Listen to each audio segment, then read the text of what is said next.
जय श्री राम, हर हर महादेव। मेरा सभी कांवड़ियों से हाथ जोड़कर निवेदन है, जितने हमारे भोले भक्त कांवड़ लेकर जा रहे हैं वो इस बात का विशेष ध्यान रखें। अगर रास्ते में आपको ये सुअर कहीं पर भी कुछ खाने पीने का सामान दे तो आप लोग इनसे बिल्कुल मत लेना, दूर दूर तक लेने की सोचना भी मत, क्योंकि ये उसमें मूत कर भी थूक कर भी ला सकते हैं और आपको पिला सकते हैं।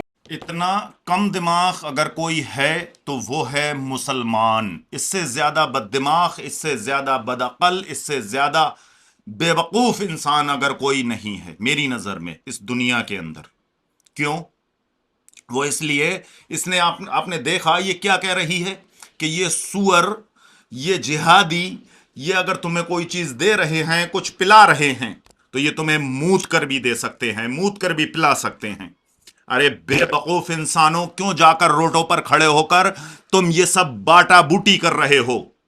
खुदा न खास्ता अगर वो जो कावड़ लेकर आ रहा है वो बहुत दूर से पैदल आ रहा है, उसके कंधों पर वजन है, तुमने अगर जूस पिलाया, वो रुका, वहां पर रुकने के बाद तुमने उसको जूस पिलाया और वो खुदा न खास्ता कुदरती बेहोश हो गया, तो तुम्हारी नस्लें याद रखेंगी, तुम्हारी पीढ़ियां याद रखेंगी। इस वक्त का माहौल तुमको मालूम है।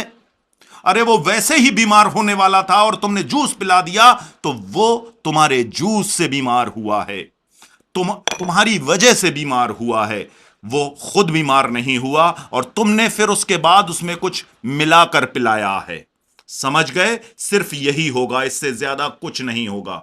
समझ रहे हो मेरी बात को? अगर तुम्हारे पास इतना ज्यादा है, तुम्हें बांटना है, तो तुम अपने इर्द गिर्द देखो, अपने आसपास लोग देखो।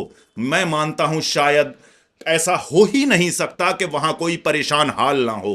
अपने आसपास देखो, उनकी परेशानियों को दूर करो और वो तुम्हारा एहसान भी मानेंगे। ये देश के अंदर 4 से 5% नफरती लोग हैं। ये तुम्हारे कितना भी तुम कर देना, ये नफरत फैलाने वालों को कुछ नहीं चाहिए। तुम्हें गालियां देंगे, तुम्हें जिहादी बोलेंगे, तुम्हें देशद्रोही बोलेंगे, तुम्हें कठमुल्ला बोलेंगे, जाने क्या क्या बोलेंगे। उसके बाद तुम वहां खड़े होकर बांटना बुरी बात नहीं है, किसी की मदद करना बुरी बात नहीं है, किसी को कुछ खिलाना बुरी बात नहीं है, लेकिन वहां खिलाना जहां तुम्हारी वैल्यू हो, जहां तुम्हारा मान हो, जहां तुम्हारी इज्जत हो। अरे अपने इर्द गिर्द देखो, और ज्यादा ही तुम्हारे पास पैसा है तो अपने मोहल्ले की, अपनी बस्ती की मस्जिद देखो जाकर। मस्जिद के अंदर क्या कमियां हैं वो देखो जाकर। मस्जिद के इमाम की तनख्वाह कितनी है वो देखो जाकर।